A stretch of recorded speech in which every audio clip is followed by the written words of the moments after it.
नमस्कार दोस्तों, आप सभी का एक बार फिर से स्वागत है विवेक टेक थेरेपी में। अगर आप भी अपने फेसबुक पेज का रीच और फॉलोअर्स बढ़ाना चाहते हैं तो आज मैं आपको एक बहुत ही पावरफुल और सिंपल ट्रिक बताने वाला हूं। इसके लिए बने रहे वीडियो में अंत तक। चलिए शुरू करते हैं। सबसे पहले आप अपना फेसबुक पेज खोल लें।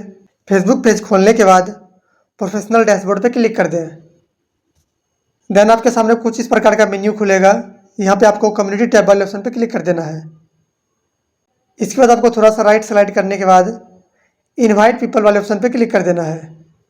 यहाँ पे शो करता है वैसे लोग फेसबुक के कंटेंट को लाइक और रिएक्ट करते हैं बट फॉलो नहीं करते हैं, उसे आप डायरेक्टली यहाँ से इनविटेशन भेज सकते हैं।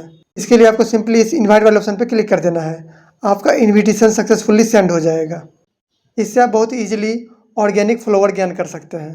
अगर आपको हमारा वीडियो पसंद आए तो वीडियो को लाइक करें और इसी प्रकार के टेक्निकल वीडियो देखने के लिए हमारे चैनल को सब्सक्राइब करें। मिलते हैं नेक्स्ट वीडियो में, तब तक के लिए टेक केयर।